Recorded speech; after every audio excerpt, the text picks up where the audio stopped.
मई 2023, महाकाल की नगरी उज्जैन। यहाँ के महर्षि पाणिनि संस्कृत एवं वैदिक विश्वविद्यालय को संबोधित कर रहे थे भारतीय अंतरिक्ष अनुसंधान संस्थान यानी इसरो के चीफ श्री एस सोमनाथ जी। सोमनाथ जी ने अपने संबोधन में कहा कि विज्ञान हमारे वेदों से निकला है। समय के साथ ये वैदिक विज्ञान अरब के रास्ते पश्चिमी देशों तक पहुंचा और वहाँ के वैज्ञानिकों ने इसे अपने नाम से प्रचारित कर दिया। उन्होंने ये भी कहा कि algebra, time calculation, architecture, universe की नॉलेज, मेटलर्जी इत्यादि का ज्ञान सबसे पहले वेदों में ही मिलता है। उन्होंने मुख्य रूप से संस्कृत भाषा के महत्व पर चर्चा की और बताया कि किस तरह से संस्कृत भाषा कंप्यूटर और आज के समय उपयोग होने वाले आर्टिफिशियल इंटेलिजेंस के लिए सबसे उपयुक्त है। इसके कुछ ही महीनों बाद 23 अगस्त को इसरो ने चंद्रमा के साउथ पोल पर चंद्रयान 3 की सफल लैंडिंग से ये साबित कर दिया कि भविष्य में भारत विज्ञान के क्षेत्र में पूरे विश्व का नेतृत्व करेगा। हालांकि ये बात वामपंथियों और लिबरल्स को अच्छी नहीं लगती कि भारत किसी भी क्षेत्र में आगे बढ़े। आजादी के बाद से ही ऐसे देशद्रोहियों और सनातन द्रोहियों का एक दल बना हुआ है जिनका काम केवल सनातन धर्म और संस्कृति को बदनाम करने का है। ये रामायण और महाभारत के हमारे गौरवशाली इतिहास को माइथोलॉजी कहते हैं। हमारे धर्म ग्रंथ जिनमें विज्ञान भरा पड़ा है, इनके लिए झूठ के सिवा कुछ नहीं है। वेद, पुराण, उपनिषद, मनुस्मृति इन वामपंथियों के लिए महिला विरोधी है। रामायण जैसे पवित्र ऐतिहासिक ग्रंथ में वर्णित श्री राम काल्पनिक हैं और श्री राम द्वारा बनवाया गया राम सेतु इनके लिए केवल मिथ्या है। यही नहीं, इनका हिंदू विरोध का एजेंडा हमारे त्योहारों के दौरान भी देखने को मिलता है। जब नवरात्रि के समय इनको महिलाओं का असुरक्षित होना याद आ जाता है, दशहरा के समय किल योर इनर रावण का ज्ञान याद आ जाता है, दिवाली के समय पटाखे चलाने से होने वाले धुएं से ग्लेशियर में जमी बर्फ पिघल जाती है और होली के समय पानी बचाओ अभियान का झंडा बुलंद हो जाता है। पश्चिमी देश और बहुत से इस्लामिक देश भी आज होली और दिवाली जैसे हिंदू त्योहारों पर सरकारी अवकाश का ऐलान कर रहे हैं, तो दूसरी तरफ अपने ही देश में हिंदू अपने ही त्योहार मनाने के लिए इन लिबरल्स के द्वारा फैलाए गए झूठ का शिकार बन रहे हैं। भारतीयों की सबसे बड़ी समस्या रही है कि हम हर बात के सही या गलत होने का निर्णय करने के लिए पश्चिमी देशों के सर्टिफिकेट का इंतजार करते हैं। हमें अपने ही ग्रंथों पर विश्वास नहीं है। कई सालों से भारत की देन योग विद्या को भारत में ही कोई नहीं पूछता था, लेकिन जैसे ही योग पश्चिम से योगा बन के आया, भारत में भी योग का सम्मान बढ़ गया। हमारे ग्रंथों में हमेशा से ही अच्छे और बुरे कर्म की बात कही गई है और कहा गया है कि कर्म का फल हर मनुष्य को भोगना पड़ता है, पर तब हमें ये बात समझ नहीं आई। लेकिन जैसे ही कर्म कर्मा बनकर पश्चिम से आया, हम सबकी समझ में आ गया कि कर्मा हिट्स बैक। आज दुनिया के कई देश भारतीय सनातन संस्कृति को अपना रहे हैं, हमारे ग्रंथ पढ़ के उनसे ज्ञान ले रहे हैं और हम अभी भी पश्चिमी सभ्यता में अंधे होकर अपना समाज और जीवन बर्बाद कर रहे हैं। अगर विज्ञान की ही बात की जाए तो ऐसे बहुत से पश्चिमी वैज्ञानिक हैं जिनकी वैज्ञानिक खोजें वेदों और उपनिषदों से लिए गए ज्ञान पर आधारित हैं। सबसे बड़ी बात यह है कि इन वैज्ञानिकों ने इस बात को स्वयं स्वीकारा है कि उनकी खोज से जुड़े सभी प्रश्नों के उत्तर उन्हें सनातन धर्म की पुस्तकों से मिलते हैं और सनातन धर्म की पुस्तकें पूरी तरह से विज्ञान पर आधारित हैं। मैंने अपनी पिछली वीडियोस में ऐसे कई प्रमाण दिए हैं जो सनातन धर्म और विज्ञान का संबंध सिद्ध करते हैं। उन वीडियोस को देखकर आपका हमारे ग्रंथों पर विश्वास और अधिक बढ़ेगा। इन्हें अवश्य देखिएगा, लिंक आपको डिस्क्रिप्शन में मिल जाएंगे। आज की वीडियो में हम ऐसे ही कुछ विदेशी वैज्ञानिकों के बारे में जानेंगे जिन्हें अपने सभी प्रश्नों के उत्तर सनातन धर्म ग्रंथों में मिले और जो अपनी खोज का श्रेय सनातन धर्म ग्रंथों को देते हैं। वीडियो शुरू करने से पहले चैनल सब्सक्राइब करें और बेल नोटिफिकेशन भी ऑन कर लें। आप में से कुछ लोग शायद इस बिल्ली को पहचानते होंगे। ये है श्रोडिंगर्स कैट। ये दरअसल इरविन श्रोडिंगर नाम के एक फेमस साइंटिस्ट का एक्सपेरिमेंट है जो क्वांटम सुपरपोजिशन के विरोधाभास को समझने के लिए किया गया था। इरविन श्रोडिंगर 1933 के नोबेल प्राइज विजेता हैं जो अपनी वेव इक्वेशन और कैट एक्सपेरिमेंट के लिए फेमस हैं। श्रोडिंगर द्वारा लिखी गई पुस्तकों में उनका सनातन धर्म ग्रंथों के प्रति झुकाव स्पष्ट रूप से देखा जा सकता है। उन्होंने अपने जीवन में श्रीमद् भागवत गीता और उपनिषद जैसे महान ग्रंथों से ज्ञान प्राप्त किया। 1961 में श्रोडिंगर द्वारा लिखी गई उनकी अंतिम पुस्तक my view of the world में वो कहते हैं, यह जीवन जो हम जी रहे हैं वो इस संपूर्ण अस्तित्व का मात्र एक हिस्सा नहीं बल्कि अपने आप में एक संपूर्ण अस्तित्व है। इस बात को ब्राह्मण एक सूत्र में व्यक्त करते हैं, तत्त्वम असि, यानी यही तुम हो, या फिर ऐसे शब्दों में जैसे मैं पूर्व और पश्चिम में हूँ, मैं ऊपर और नीचे हूँ, मैं यह पूरी दुनिया हूँ। आपकी जानकारी के लिए बता दूं कि तत्त्वम असि सूत्र छांदोग्य उपनिषद के 6 अध्याय से लिया गया है। ये सूत्र व्यक्ति और परमात्मा के बीच का संबंध दर्शाता है।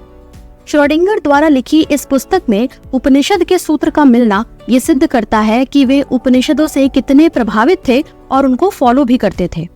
यहाँ मैं एक बात स्पष्ट कर दूं कि श्रोडिंगर ने जिस ब्राह्मण शब्द का उपयोग किया है वो कोई जाति नहीं है। ब्राह्मण का वास्तविक अर्थ होता है बुद्धिमान और ज्ञानी व्यक्ति। ब्राह्मण कोई जाति होती ही नहीं है, जैसा झूठ हमारे समाज में फैलाया गया है। श्रोडिंगर द्वारा लिखी गई ये पुस्तक वेदांत के रहस्यों के काफी करीब है।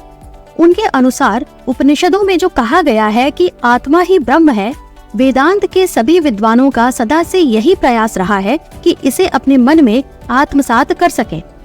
उन्होंने ये भी कहा था कि उनके विचार और सिद्धांत वेदांत से काफी प्रभावित हैं। वैज्ञानिकों के इस लिस्ट में एक और नोबेल प्राइज विजेता नील्स बोर का नाम भी काफी प्रसिद्ध है। डेनमार्क के फिजिसिस्ट नील्स बोर को एटम के स्ट्रक्चर यानी परमाणु संरचना और क्वांटम फिजिक्स में उनके योगदान के लिए जाना जाता है। अपने योगदान के लिए 1922 में उन्हें नोबेल प्राइज से सम्मानित किया गया था। 2010 में आई स्टीफन प्रोथेरो की पुस्तक गॉड इज नॉट वन के पेज 144 में नील्स बोर का एक कथन है। इसमें उन्होंने कहा है, मैं अपने प्रश्नों के उत्तर जानने के लिए उपनिषदों की ओर जाता हूँ। नील्स बोर अपने विचारों और अपने सिद्धांतों को विकसित करने के लिए उपनिषद पढ़ा करते थे और उनके द्वारा प्राप्त ज्ञान ने उनके जीवन और उनके कार्य में महत्वपूर्ण भूमिका निभाई थी। इसी साल जुलाई में रिलीज हुई हॉलीवुड की फिल्म ओपेनहाइमर दुनिया भर में काफी पसंद की गई। ये फिल्म आधारित है थियोरेटिकल फिजिसिस्ट रॉबर्ट ओपेनहाइमर के जीवन पर, जो दुनिया का पहला एटम बॉम्ब बनाने के लिए जाने जाते हैं। भारत के ऐतिहासिक ग्रंथों भगवत गीता और महाभारत ने ओपेनहाइमर को प्रभावित किया था। वो सनातन धर्म ग्रंथों से इतने प्रभावित थे कि भगवत गीता को पढ़ने के लिए उन्होंने स्वयं संस्कृत भाषा सीखी थी। ओपेनहाइमर के अनुसार वेदों तक हमारी पहुंच पिछली सदियों की तुलना में इस सदी की सबसे बड़ी उपलब्धि है। यहाँ वेदों तक हमारी पहुंच से उनका मतलब पश्चिमी दुनिया से है, जिसे बहुत देर से वेदों की इम्पोर्टेंस पता चली और वेदों का ज्ञान मिला। जब 16 जुलाई 1945 को अमेरिका में एटम बॉम्ब का पहला सफल प्रयोग हुआ था, तब उसको देखने के बाद ओपेनहाइमर ने कहा था, हम जानते थे दुनिया पहले जैसी नहीं रहेगी। कुछ लोग हंसे, कुछ लोग रोए, अधिकतर लोग चुप थे। मुझे हिंदू धर्म ग्रंथ भगवत गीता की पंक्ति याद आ रही है। विष्णु राजकुमार अर्जुन को समझाने की कोशिश कर रहे हैं कि उन्हें अपना कर्तव्य निभाना चाहिए। उन्हें प्रभावित करने के लिए विष्णु ने अपना विराट रूप धारण किया और कहा, अब मैं मृत्यु और समस्त संसार का विनाशक बन गया हूँ। ये श्लोक भगवत गीता के 11वें अध्याय का 32वां श्लोक है। यहाँ आप पूरे श्लोक को पढ़ सकते हैं, जहाँ भगवान कृष्ण अर्जुन को समझा रहे हैं कि मैं लोगों का नाश करने वाला प्रवृत्त काल हूँ। इस समय मैं इन लोगों का संहार करने में प्रवृत्त हूँ। जो प्रतिपक्षियों की सेना में स्थित योद्धा है, वे सब तुम्हारे बिना भी नहीं रहेंगे। भगवत गीता के प्रति ओपेनहाइमर की निष्ठा इस बात से सिद्ध होती है कि उनके अनुसार भगवत गीता दुनिया की किसी भी भाषा में मौजूद सबसे सुंदर दार्शनिक गीत है। सनातन ग्रंथों से प्रभावित विदेशी वैज्ञानिकों की सूची में अगला नाम है जर्मनी के वैज्ञानिक वर्नर हाइजेनबर्ग का। नील्स बोर और श्रोडिंगर की ही तरह हाइजेनबर्ग भी क्वांटम फिजिक्स से जुड़े हुए थे। 1927 में इनके द्वारा दिया गया अनसर्टेनिटी प्रिंसिपल यानी अनिश्चितता का सिद्धांत क्वांटम फिजिक्स का एक महत्वपूर्ण अंग है। क्वांटम फिजिक्स में अपने योगदान के लिए इनको 1932 में नोबेल प्राइज से सम्मानित किया गया था। इसके 3 साल पहले यानी 1929 में हाइजेनबर्ग भारत आए थे और रविंद्रनाथ टैगोर जी से मिले थे। इस दौरान हाइजेनबर्ग को टैगोर से भारतीय फिलॉसफी के बारे में जानने को मिला। भारतीय दर्शन से हाइजेनबर्ग इतने प्रभावित थे कि उनके अनुसार भारतीय दर्शन के बारे में जानने के बाद क्वांटम फिजिक्स के जो विचार अजीब लग रहे थे वो अचानक अधिक समझ में आने लगे। उनके क्वांटम फिजिक्स के ज्ञान और विचारों को और अधिक बल देने में वेदांत का भी बड़ा योगदान रहा है। हाइजेनबर्ग के अनुसार जिन्होंने वेदांत पढ़ा है उन लोगों को क्वांटम फिजिक्स का विषय मजाकिया नहीं लगेगा। हाइजेनबर्ग ने भारतीय दर्शन पर श्रोडिंगर के साथ भी चर्चा की थी। इस चर्चा के बारे में एक अन्य वैज्ञानिक फ्रिट्जोफ कैप्रा ने एक पुस्तक द होलोग्राफिक पैराडाइम में बताया है।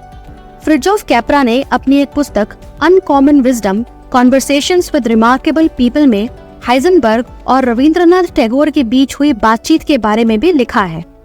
चलिए यहीं से वीडियो को आगे बढ़ाते हुए बात करते हैं फ्रिट्जोफ कैप्रा की। ये ऑस्ट्रिया में जन्मे अमेरिकन साइंटिस्ट हैं और 1975 में छपी प्रसिद्ध पुस्तक द ताओ ऑफ फिजिक्स के लेखक हैं।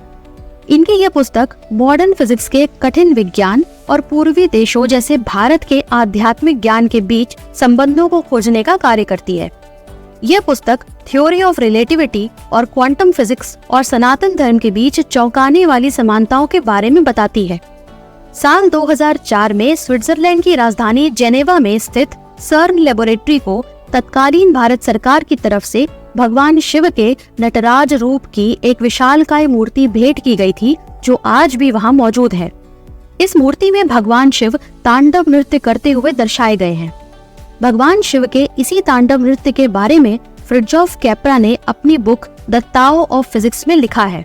अगर सिंपल हिंदी ट्रांसलेशन में समझा जाए तो कैप्रा के अनुसार शिव का तांडव नृत्य इस ब्रह्मांड के नृत्य करने के जैसा है, जिसमें ऊर्जा का लगातार प्रवाह होता रहता है।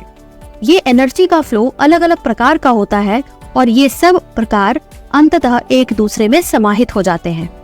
सनातन धर्म से प्रभावित वैज्ञानिकों का विषय हो और कार्ल सैगन का नाम न लिया जाए, ये तो संभव ही नहीं है। Carl Sagan American astronomer, astrobiologist और फिलोसोफर थे जो सनातन धर्म से बहुत प्रभावित थे। ये कई बुक्स के लेखक रहे, जिनमें कॉस्मोस नाम की बुक सबसे ज्यादा प्रसिद्ध है। 1980 में ये कॉस्मोस नाम का एक टीवी प्रोग्राम भी लेकर आए थे, जो अमेरिका के फेमस टीवी प्रोग्राम्स में से एक है। कार्ल सैगन इस बात के समर्थक थे कि पृथ्वी के बाहर भी जीवन हो सकता है। उनके अनुसार एलियन लाइफ संभव है। ब्रह्मांड से जुड़े उनके ज्ञान में सनातन धर्म का उल्लेख मिलता है। उनके अनुसार हिंदू धर्म दुनिया के सभी धर्मों में से एकमात्र है जो इस विचार को मानता है कि ब्रह्मांड स्वयं जन्म, मृत्यु और पुनर्जन्म के चक्रों से गुजरता है। ये एकमात्र धर्म है जिसमें समय का चक्र आधुनिक ब्रह्मांड विज्ञान के अनुरूप है। इसका चक्र हमारे सामान्य दिन रात से लेकर ब्रह्मा के एक दिन और रात तक 8.64 अरब वर्ष लंबा चलता है। सनातन धर्म के अनुसार ब्रह्मा की आयु निकालने का तरीका मैंने अपनी पिछली वीडियो में बताया है, जिसका लिंक आपको ऊपर दिख रहे आई बटन में मिल जाएगा। भगवान शिव के नटराज रूप के द्वारा कार्ल सैगन ने ब्रह्मांड के सृजन और विनाश को समझाया है।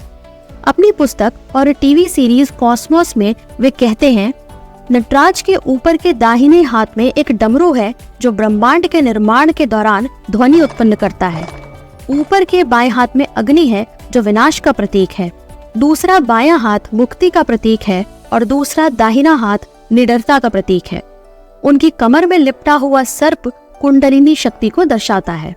कार्ल सैगन के एक और कथन के अनुसार जब यूरोपियंस खुद को बाइबल के इस विचार से अलग कर रहे थे कि दुनिया कुछ हजार साल पुरानी है, तब माया सभ्यता के लोग लाखों साल और हिंदू लोग अरबों साल के बारे में सोच रहे थे। इस लिस्ट में अंतिम नाम है एक बहुत ही प्रसिद्ध वैज्ञानिक का, जिनका नाम है निकोला टेस्ला। ये Tesla coil, alternating current, radio के इन्वेंशन आदि के लिए प्रसिद्ध है। सन 1893 में निकोला टेस्ला भारत के प्रसिद्ध संत स्वामी विवेकानंद जी से पहली बार शिकागो में मिले थे। टेस्ला ने विवेकानंद के भाषणों के बारे में पढ़ा था और उनसे काफी प्रभावित हुए थे। 1896 में टेस्ला और विवेकानंद न्यूयॉर्क में मिले थे, जहां उन दोनों के बीच भारतीय दर्शन और विज्ञान से जुड़े विषयों पर गहरी चर्चा हुई थी। टेस्ला भारतीय दर्शन और सनातन धर्म के गहरे विचारों से काफी प्रभावित हुए थे।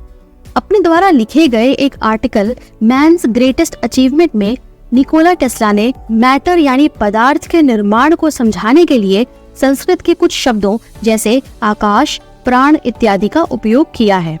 टेस्ला के अनुसार सभी पदार्थ एक ऐसे मूल पदार्थ से बनते हैं जो पूरे आकाश में विद्यमान है और जिस पर प्राण देने वाली शक्ति के द्वारा कार्य किया जाता है, जिससे सभी अन्य पदार्थ अस्तित्व में आए हैं। ऐसे कई विदेशी वैज्ञानिक हुए हैं जिनके कार्य और विचार भारतीय सनातन दर्शन और ज्ञान विज्ञान से प्रभावित हैं। आधुनिक विज्ञान में जो कुछ भी हम पढ़ते हैं उसका मुख्य स्रोत सनातन धर्म ग्रंथ है, जिनमें पूरे ब्रह्मांड का ज्ञान समाया हुआ है। भारत पर लगातार हुए आक्रमणों से नष्ट हुए गुरुकुल और गुरु शिष्य परंपरा का परिणाम आज ये है कि हम अपने ही धर्म ग्रंथों में दिए गए ज्ञान से अपरिचित हैं। देश की आजादी के बाद भी जानबूझकर गुरुकुल वाली शिक्षा व्यवस्था स्थापित नहीं की गई, जिसका सीधा लाभ पश्चिमी देशों को हुआ और उनका प्रभाव हम पर बना रहा। पर बदलते समय के साथ अब हमें भी बदलना होगा और अपने ग्रंथों में समाये ज्ञान के भंडार को जानना समझना होगा। सनातन विद्रोहियों और वामपंथी विचारधारा को पराजित करने का यही उपाय है। वीडियो के समापन की ओर बढ़ते हुए इसे लाइक करें, साथ ही चैनल को सब्सक्राइब करके बेल नोटिफिकेशन ऑन करें। मिलते हैं अगले वीडियो में। नमस्कार, जय महाकाल।